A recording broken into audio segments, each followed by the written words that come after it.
Muito bem, hoje a nossa convidada é a Simone Pereira, que foi secretária de Estado de Defesa Civil e também foi secretária de Agronegócio e Empreendedorismo Rural. Ela é pré-candidata pelo PSD, é a única mulher na disputa. A Efraim também está de volta.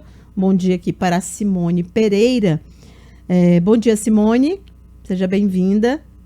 Bom dia, Cíntia. Bom dia, Efraim. Bom dia, Bom, lembrando que são 20 minutos a entrevista, né?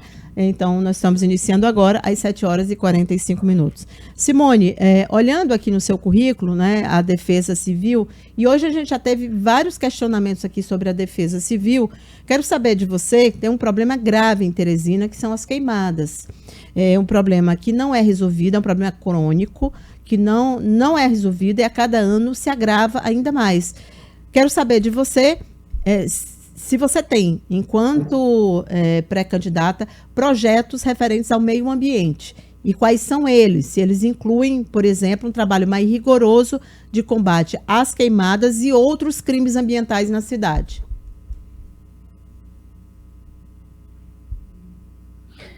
Bom, Cíntia, falar de queimada é falar também do abandono que existe hoje em Teresina com relação à nossa zona rural, né? Além de ser um crime ambiental, a gente entende que isso se dá pela falta de incentivo, de orientação e de capacitação para aquelas pessoas que estão na zona rural. Muitos deles, eles entendem que o único meio que eles têm é a queimada. Então, existe uma necessidade de uma orientação, de uma capacitação, de um acompanhamento para esses pequenos produtores que moram na zona rural de Teresina, que historicamente tem sido abandonada pela gestão que hoje nós temos aqui. Com relação à questão dos crimes ambientais, eu quero dizer o seguinte: Teresina hoje ela tem um programa de replantio de árvores, né? Na verdade, é um programa ainda muito tímido, mas que eu tenho acompanhado e que existe e que precisa ser melhorado. Mas o que eu vejo é a necessidade da educação ambiental. A gente vê a olhos nus nossos rios morrendo. Todos os anos a gente vê, se repete, aquele episódio dos aguapés no Rio Puti. A gente vê os dejetos sendo jogados nos nossos rios. E o que a gente vê é uma falta de conscientização de política ambiental. A gente vê hoje, por parte da Secretaria Municipal do Meio Ambiente, se limitar à questão do replantio de árvores, bem como a questão de emitir ou não licenças ambientais. Então, é preciso haver uma política de conscientização, de educação ambiental, para que as pessoas possam compreender o papel de cada um dentro da sociedade nesse processo de preservação ambiental. Seria apenas isso? Ou a senhora pensou em alguma coisa, por exemplo, que hoje é um problema grave na cidade, que é a expansão imobiliária e o desmatamento que é necessário quando isso acontece, mas essa compensação, ela está sendo satisfatória? Queria só, que eu não fiquei satisfeita com a resposta, que você pudesse acrescentar, se possível, se há alguma coisa prevista, porque esse também é um problema de uma cidade grande, né, de uma metrópole. Olha, Cíntia, eu vou resumir a minha fala no seguinte: a gente entende que hoje existem várias Teresinas dentro de uma Teresina macro. Isso a gente tem essa compreensão. Agora, é bom que se diga que nós estamos num momento de pré-campanha, onde as minhas propostas, elas ainda não podem ser discutidas em virtude da questão da própria legislação eleitoral, né? Então, eu preciso, de fato, ter esse cuidado. Mas eu quero lhe dizer o seguinte: a gente tem feito um diagnóstico da cidade de Teresina, a gente tem feito um levantamento dessas questões, não só as ambientais, as questões estruturais, as questões das políticas sociais, a gente tem feito um mapeamento de Teresina, né? A gente tem discutido com as categorias, a gente tem buscado essas informações, inclusive as informações oficiais por parte da prefeitura, o que a gente tem tido alguma dificuldade devido à questão do portal da transparência, que não nos dá as informações necessárias. Mas o que eu quero lhe dizer é o seguinte: a gente está construindo essa política discutindo com os profissionais de cada área. É visto a olho nu a necessidade de ter uma política mais eficiente com relação às questões ambientais. Mas, nesse momento, eu não posso te falar, porque eu estou no momento de pré-campanha. Eu não estou no momento de campanha ainda. Então, no momento certo, a gente vai colocar essa discussão e colocar a nossa proposta de governo quando a minha candidatura ela foi efetivada após as convenções. Efraim? Doutora Simone, doutora Simone Pereira, é o seguinte, a senhora foi coordenadora no governo do Estado de uma área que administrava a Poticabana.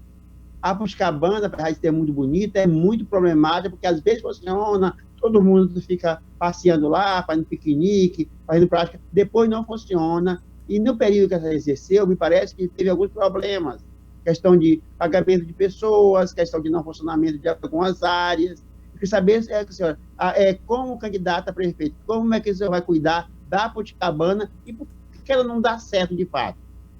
Bom, deixa eu lhe dizer, como prefeita, eu não vou cuidar da Poticabana, porque ela é uma atribuição do governo do Estado, né? Agora, eu quero lhe dizer o seguinte, quando a Coordenadoria de Desenvolvimento Social e Lazer, ela foi criada na reforma administrativa do primeiro mandato do governador Wellington Dias, né, anterior a este, a gente recebeu a atribuição de cuidar dos espaços de lazer do Estado do Piauí.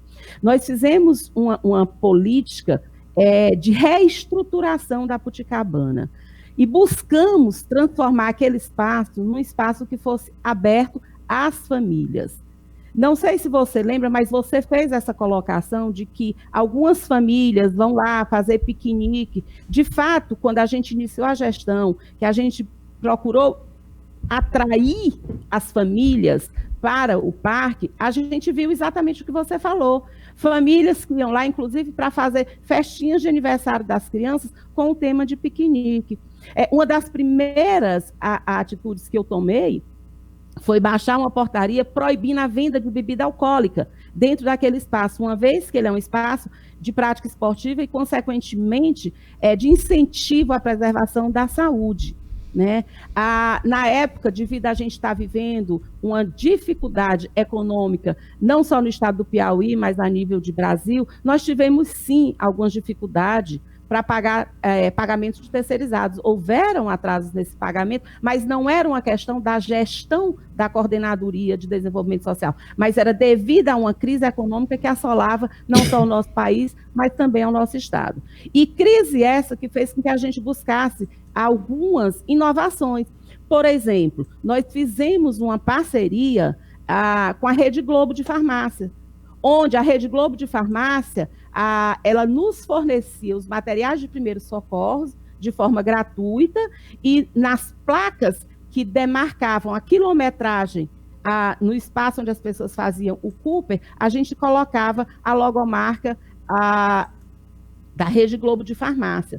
Fizemos uma parceria na época com a Unimed, onde a Unimed nos doou algumas bicicletas e a gente fez um bicicletário lá. Fizemos uma outra parceria com uma outra iniciativa privada, onde nós fizemos uma academia para ser usada pelas pessoas com deficiência. Essa academia está lá. As pessoas com deficiência, ela tem acesso hoje a uma academia dentro do Parque Poticabana, né? Então, a gente buscou fazer com que toda a sociedade pudesse ir com segurança para o parque, porque assim, Efraim, o Parque Poticabana, algumas pessoas, elas confundem algumas atribuições. Por exemplo, dentro do parque, a responsabilidade da segurança, ela é nossa, tá? Ela é da instituição. E nós tínhamos um termo de cooperação técnica com a Polícia Militar, onde nós tínhamos um comando específico para o parque. Agora, das grades para fora, a responsabilidade já é da Secretaria de Segurança, já não é mais da Coordenadoria de Desenvolvimento Social e Lazer, né? Só lembrando que a senhora só tem mais 9 minutos e a gente tem vários outros temas, mas fique à vontade. Só lembrando. Mas algumas pessoas questionavam por que tinham vendedores ambulantes nas calçadas do parque. Também não é atribuição nossa, era atribuição da prefeitura, né? E existe um código que não permite que as pessoas fiquem comercializando nas calçadas. É o código de postura do município, né? Então, algumas atribuições, as pessoas, elas confundem. E o que é atribuição do Estado, a gente buscou fazer com muita competência, embora houvesse uma crise econômica naquele momento, que nos levou até algumas dificuldades, mas, ao mesmo tempo, nos levou a inovar enquanto gestora, que foi fazer as parcerias com a própria iniciativa privada. Teresina nunca teve uma mulher na prefeitura e, dessa vez, inclusive, a senhora é a única candidata. Eu queria saber se, em relação a isso, a senhora imagina que uma mulher à frente de uma gestão, ela possa ter um olhar mais humanizado, e se sim, em que setores que a senhora acha que precisa dessa humanização, de um olhar um pouco mais feminino? Olha, Cíntia, o que eu tenho dito é que o fato de eu ser mulher, essa não será a minha plataforma de campanha, né?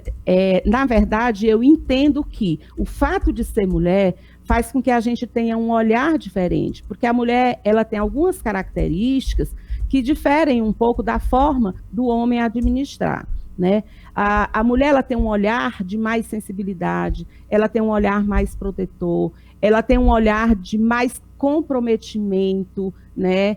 Via de regra, as mulheres, elas têm mais compromisso com o trato com a coisa pública, né? Haja visto que todos os países que tiveram os melhores números com relação ao controle da pandemia foram todos países que tinham sua gestão feita por mulheres, né?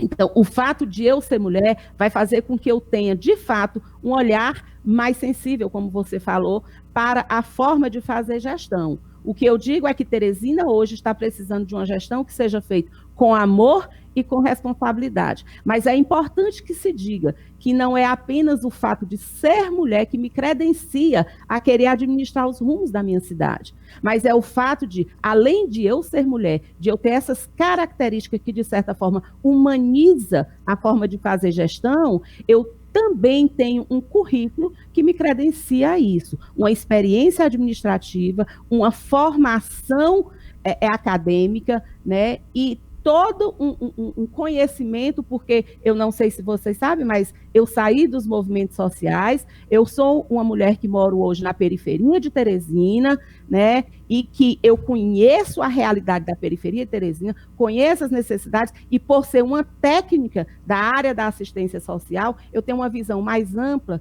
dessa forma de fazer gestão, com amor e com respeito. Então, a gente vai buscar o desenvolvimento, sim, isso é meta de qualquer gestão, mas o desenvolvimento com um olhar mais humano e de mais respeito às pessoas, a cada homem e cada mulher de Teresina. Efraim?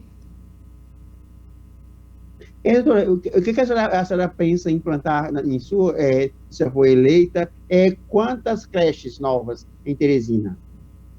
E atender quantas pessoas?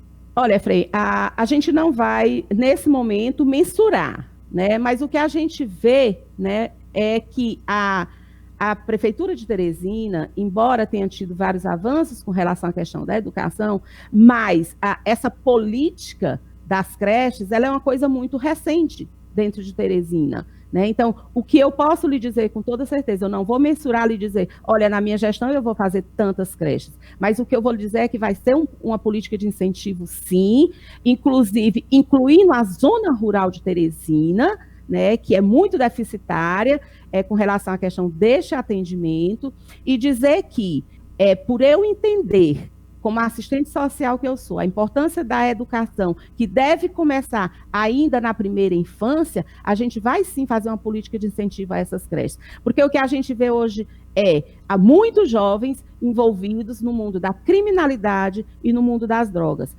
Esses adolescentes que hoje estão aí, com certeza houve uma falha, talvez nem tanto na questão da busca ativa para que eles possam estar na escola, mas de políticas eficientes que possam manter essas crianças na escola. Porque a educação, e esse é o papel da prefeitura, com relação à questão da segurança, a educação, ela é um dos instrumentos para minimizar as questões da violência, né, de qualquer centro urbano. Então, a necessidade de investir em creches e a necessidade de fazer políticas não só de busca ativa, mas principalmente uma política articulada entre educação e assistência social, criar programas para que a gente possa, de fato, manter as crianças na escola, para que a gente possa, num futuro próximo, a gente não ter tantos adolescentes envolvidos com o mundo da criminalidade, né, prostituição infantil, a maternidade na adolescência e os jovens envolvidos tanto com as drogas quanto com a criminalidade.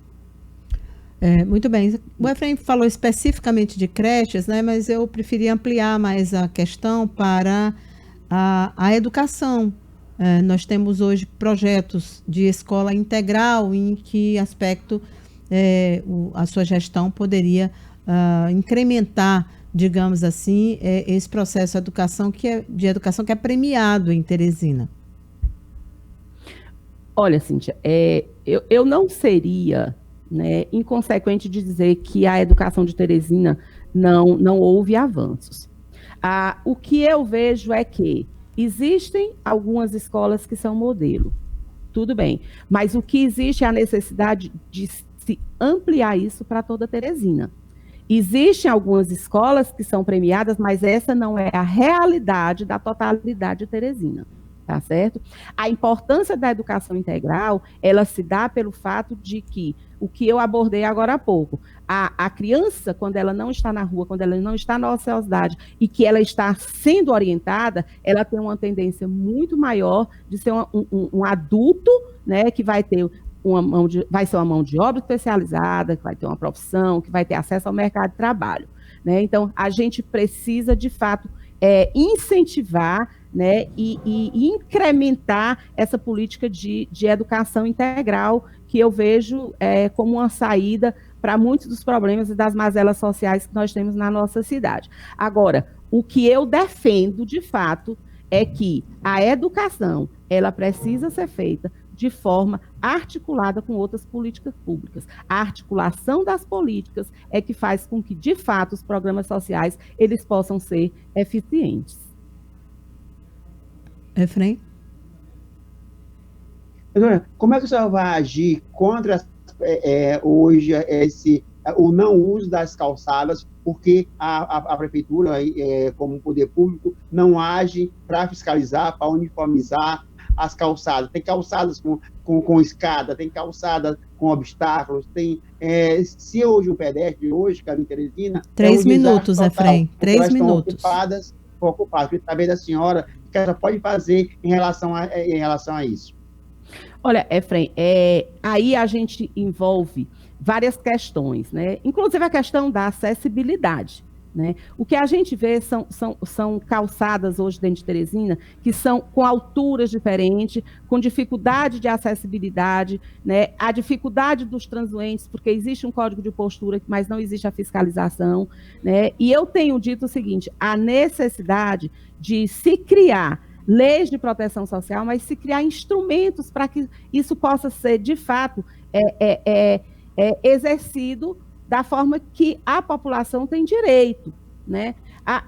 Existe um déficit muito grande de informação à população hoje pela gestão que está aí. Por exemplo, nós sabemos que existem as redes de proteção social dentro do município, mas as pessoas que precisam ter acesso a essa rede de proteção, elas não sabem exatamente quais são os caminhos que ela tem que trilhar para ter acesso a essa rede de proteção. A gente faz, por exemplo, a gente vê aí várias leis nossas que são leis, na hora que você vai ler a lei, você vai ver que são leis extremamente bem feitas, tá certo? Muitas vezes copiadas até pelos países de primeiro mundo, como é o caso do Estatuto da Criança e do Adolescente, mas, no entanto, o poder público, ele não se prepara para que, de fato, essa lei ela possa ser executada. Falta a fiscalização, falta pessoal capacitado, tá certo?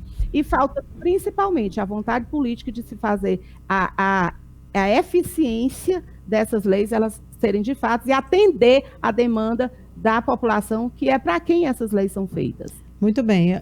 Simone, no finalzinho do programa, a gente sempre coloca aqui algumas fotos dos pré-candidatos, né? São fotos que normalmente são fotos retiradas das próprias redes sociais, é uma forma também acho que já estão colocando, né, no ar, de também a gente conhecer melhor. E essa foto aí, nessa foto a senhora aparece com o deputado estadual, Georgiano Neto, que é, digamos assim, o padrinho da sua candidatura. A minha pergunta é exatamente sobre isso. Ele era inicialmente o candidato, mas as pesquisas mostraram que a candidatura dele não decolou, ele acabou desistindo e o PSD colocou a senhora no lugar. É uma situação ruim ficar ocupando o lugar do candidato que desistiu porque não conseguiu chegar à popularidade? E como você pretende fazer para, em pouco tempo de campanha, tornar-se conhecida e, digamos assim, ter a titularidade dessa candidatura? Muito bem. Cíntia, antes de eu responder a sua pergunta de fato, eu queria dar uma informação para a população de Teresina. Porque, deixa eu lhe dizer, você só tem 1 minuto para responder. Ok, tá? Vou tentar ser bem rápido. Hoje o deputado Georgiano está retornando a Teresina, depois de ter passado praticamente um mês internado com problema de Covid, problema muito sério, que graças a Deus ele venceu, hoje ele está voltando a Teresina. Mas eu quero te dizer o seguinte, Cíntia, a coisa não é exatamente da forma que você colocou.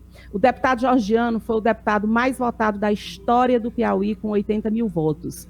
E desses 80 mil votos, Georgiano, a grande maioria foi no interior. Então, quando o Georgiano recuou da candidatura dele, não foi porque a candidatura de Georgiano não decolou, até porque seria muito precipitado se colocar as coisas dessa forma.